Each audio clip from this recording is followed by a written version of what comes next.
Hey everyone, it's Laurie, and today we are going to talk about Book of Shadows. And recently I've had a few people tell me that they are afraid of writing in their Book of Shadows. They have a book and haven't written in it, which I was the same way. I was like, I didn't want to mess it up. But you know what? That's part of being human, and we mess up. So we embrace it and we move on.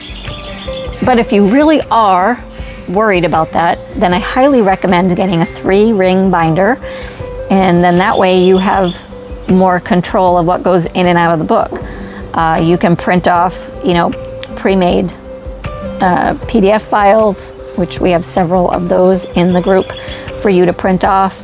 You could write, and if you mess up, it's not stuck in there forever. But don't feel like it has to be perfect. That's part of the journey. So my first Book of Shadows was this, and I absolutely love it. And it's kind of a crazy mix of, it's half my handwriting, half printouts, half doodles, half, musings. It's kind of a eclectic mix of stuff. There is no rhyme or reason to that book. It's my thoughts as they happened. So there is no way of me quickly finding something in that book, which I'm okay with that.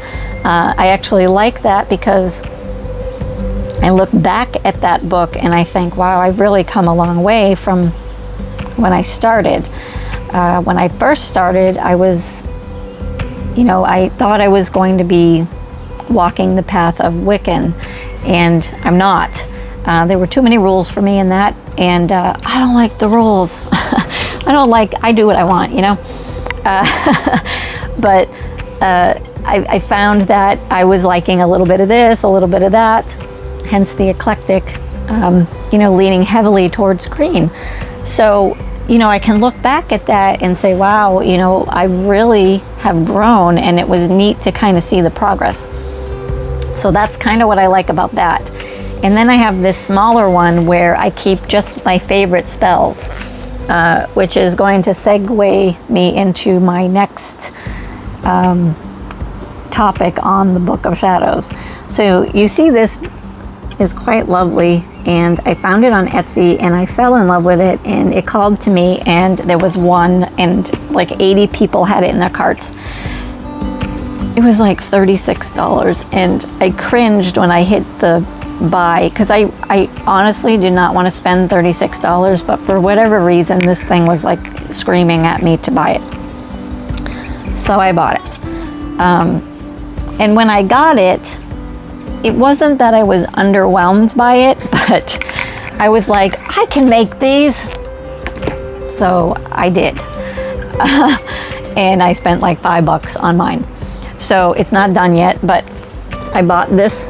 This was on sale at a local craft store. I don't know, I think it was 2 for $5 or something stupid. So I bought it. I bought some metallic paints. They were on sale for 79 cents. I am in love with the metallic paints. So I started to make my own. And then this one, I got really creative.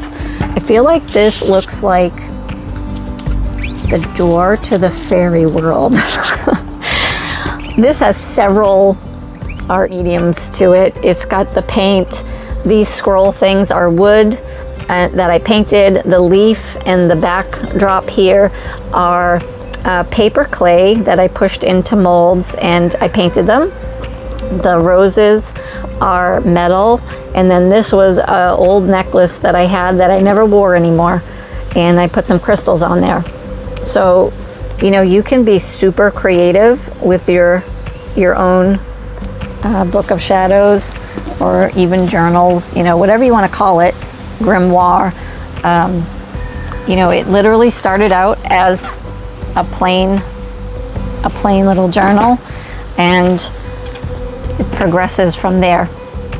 And I've made several now. I've given away as gifts, and I know I've mentioned it before, but I suffer from panic and anxiety. So doing these types of crafty things really grounds me and puts me in a good frame of mind, a very calm, grounded frame of mind.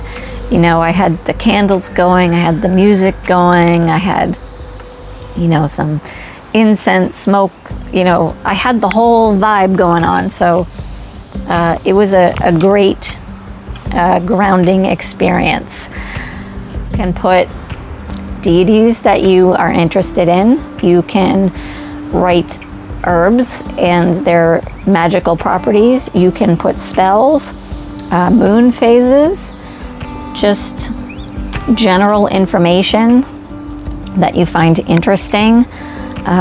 You know, maybe today you took a hike in the woods and you had an experience, so you came home and you wrote that experience down. You know, it could have been, you know, whatever. It's, you know, you went out in the woods and you got this feeling and you were overcome with, you know, joy or sadness or whatever it is that you experienced, and you journal it. So don't be afraid, you know, to utilize these tools, and don't be afraid to get creative. There's so many things out there that you can find that are fairly cheap. I got this, not the tin I had, but it was a baggie full of charms. And I think I got 100 charms for like $7.99. So I'm gonna try and do this without messing up too much. And some of these charms I use on my spell bottles, my jar spells, just to, you know, spruce them up a bit. Put a little extra loving touch on them. But anywho, so that's my video today on Book of Shadows. And I just wanted to let you know that, you know, I wanted to help ease any anxieties you might be having about writing in one. You know, embrace the journey, embrace the process, and always trust in it. You know, you can look back and say, wow, I've really grown, you know. And again, if you are, you know, a little obsessive about it needing to be organized, by all means get a 3-ring binder, and you can still decorate the binders. You know, it's the same. Some of those 3-ring binders are, I was looking, they have like leather ones that are, you know, were like $100 for a 3-ring binder. So you can be, you know, as beautiful or as extravagant as you want with them, or as simple as you want. You know, if you wanted to just paint it like that, if you want to just have a plain one like that, you know, there's no right or wrong way to it. The only way is your way. So I hope you enjoyed this video. Make sure to like, comment, and subscribe to our YouTube channel. We much appreciate it. And I hope you enjoyed this video. Take care, everyone.